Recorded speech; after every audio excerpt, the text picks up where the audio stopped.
So, Leslie, would you like to tell me a little about why you've come in to speak to me today? Well, I've just had my 2 kids taken away from me. I just find it really hard to talk about. That must be really difficult.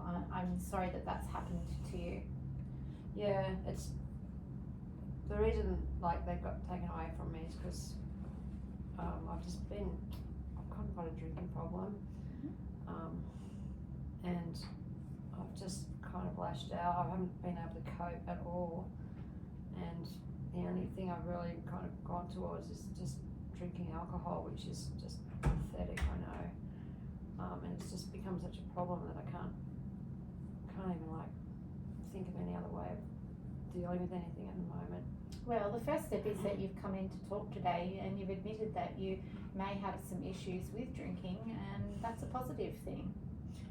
Yeah, well, yes and no. I mean, like, before all of this, like I had a proper job, had a full-time job. I was in normal society, just doing normal things. I was part of a runners club. I was training to do marathons. We had 1 baby and things were going really well. I still had my job. My husband was supportive.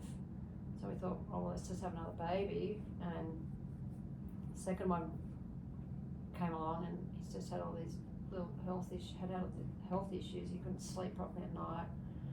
And I don't know what happened, but Well, that's always difficult having a second child. The first one sometimes seems easy, and the second one, when you add them, adds a few more different complications. So I can understand where you're coming from there. That's quite natural to have difficulties at that period in time.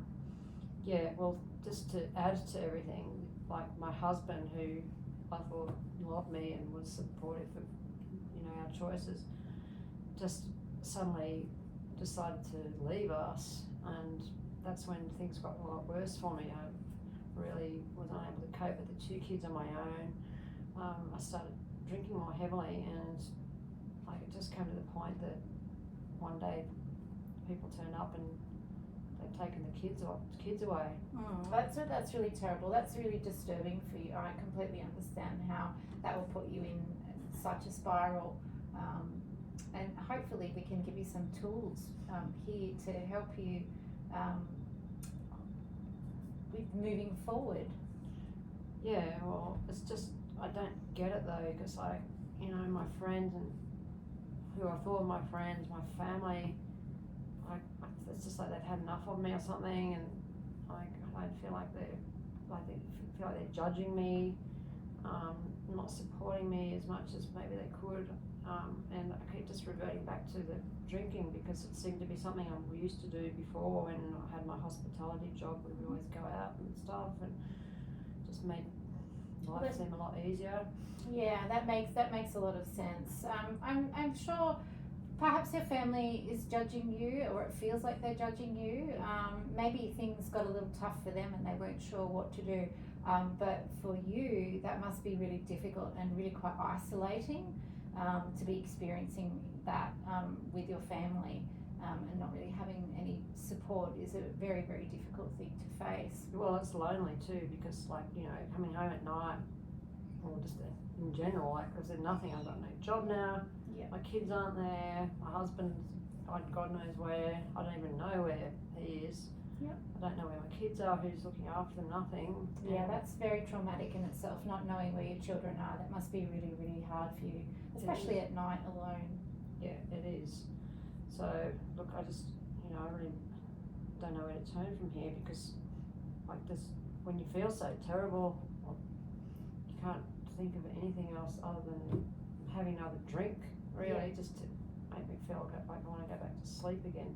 Yeah, I understand that. I mean, that maybe you've been using that as a coping mechanism, something from your old hospitality days where you went out and maybe let your hair down after busy work, and that's sort of repeating now when things are quite stressful. But that's a positive thing that you've admitted to those things, because we can help you with some steps to move forward. And given that you have belonged to part of a runners group and you've got your 2 beautiful children, you've actually accomplished quite a lot in your life with your career. I think that I think that there's plenty there in your strengths to work with to move forward, and I hope that we can help you.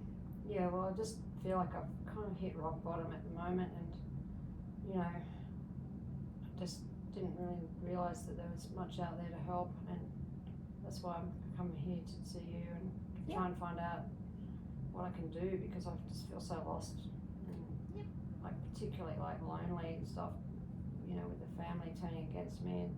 Well, there's lots of services that we can provide, and there'll be lots of different tips and tricks and things that we can help you with to help you take control back of your own life.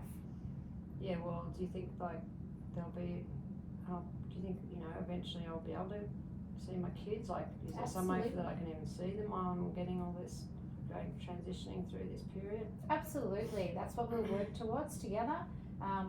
We will work on a plan so that you can get your children back as quickly as possible, and we can get you some help first, and that will be the first step. Yeah, because it's just a big struggle for me financially as well, because I'm finding I'm spending all my money on stupid drinking, and I can't even on the day feel like I'm looking after myself properly. Yeah, well, let's get you looking after yourself, and what are some things that you might like to do with your time instead of the drinking? Yeah, that's a good point. Maybe next time when you come in, we can work on some things to move forward with that might be good little goals for you to incrementally work towards each week. Start small. Yeah, maybe you can also refer me to some other groups who might be able to help with the drinking, because absolutely, you know, I just feel like I can't do that by myself. Yeah, that's completely understandable. 100%. We can definitely help you with those things. Well, thank you so much. Oh, my pleasure. Thank you for coming in and sharing your story with me today. Okay. We'll look forward to seeing you again soon. Okay, hopefully soon. You will. Thank you. Okay. Bye-bye. Bye.